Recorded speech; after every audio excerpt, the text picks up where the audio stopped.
Shalom, Bapak Ibu Saudara-saudari yang dikasihi dan diberkati oleh Tuhan Yesus Kristus. Bersama-sama kita pada hari ini akan merenungkan firman Tuhan yang diambil dari Yakobus pasal 5 ayat 7 sampai 12. Lembaga Alkitab Indonesia memberi judul Frikop Sabar dalam Penderitaan. Bapak Ibu Saudara-saudari yang dikasihi dan diberkati oleh Tuhan Yesus Kristus, pada saat ini renungan kita saya memberi judul tema yaitu kunci menghadapi penderitaan adalah kesabaran.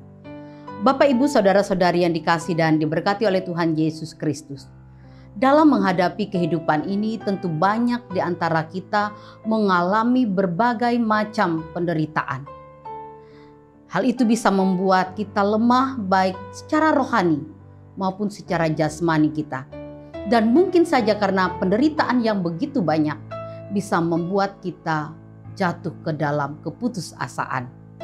Bapak Ibu Saudara-saudari yang dikasihi dan diberkati oleh Tuhan Yesus Kristus. Penderitaan yang kita alami saat ini mungkin bisa saja berbentuk sakit penyakit. Mungkin bisa saja berbentuk pergumulan rumah tangga, pergumulan pekerjaan, dan lain sebagainya.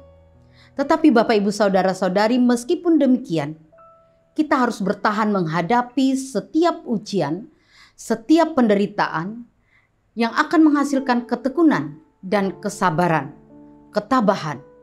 Sehingga melalui penderitaan hidup kita belajar untuk lebih bijaksana. Kita belajar untuk bisa menjadi orang lebih sabar. Kita belajar untuk lebih bijaksana. Dan tentunya Bapak Ibu Saudara-saudari yang dikasihi diberkati Tuhan, terus bangkit bersama Tuhan dari setiap penderitaan hidup kita. Bersama Tuhan bukan berarti kita hidup tanpa penderitaan. Tetapi bersama Tuhan ada kekuatan. Bersama Tuhan ada kemenangan. Bapak Ibu Saudara-saudari yang dikasihi dan diberkati oleh Tuhan Yesus Kristus.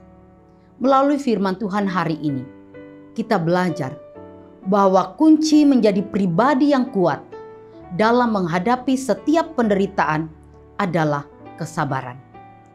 Bapak Ibu Saudara-saudari yang dikasihi Tuhan, bukankah kesabaran adalah salah satu buah roh yang harus dimiliki oleh setiap orang percaya?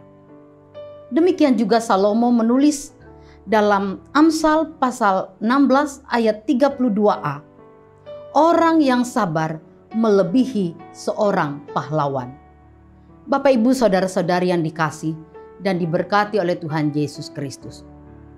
Mari hadapi setiap penderitaan hidup kita dengan kesabaran dan tetaplah berserah penuh kepada Tuhan.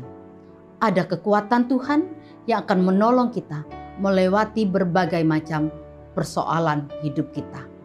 Yang terpenting adalah sikap kita untuk terus bersabar menanti jawaban Tuhan. Karena jawaban Tuhan indah pada waktunya. Tuhan menolong kita melewati firman-Nya untuk melewati berbagai macam penderitaan hidup dengan penuh kesabaran hati. Amin. Mari kita berdoa. Tuhan Allah Bapa kami yang ada di sorga, terima kasih Tuhan. Begitu banyak penderitaan yang kami alami di sepanjang hidup kami. Terkadang Tuhan kami tidak mampu, terkadang kami lemah, bahkan kami hampir putus asa. Tapi karena pertolongan-Mu, karena mujizat Tuhan, kami mampu melewati berbagai penderitaan itu. Kami percaya Tuhan, kami diberikan kesabaran. Dan kami percaya jawaban Tuhan atas setiap penderitaan kami akan menolong kami untuk memampukan kami untuk menghadapinya. Terima kasih Tuhan buat firman-Mu. Pada saat ini kami menyerahkan seantero hidup kami, pergumulan kami, pelayanan kami, keluarga kami. Di tengah-tengah pandemi COVID-19 ini, kami percaya Tuhan Engkau adalah Allah yang menyertai memberkati kehidupan kami selama-lamanya. Dalam Yesus Kristus kami berdoa. Amin.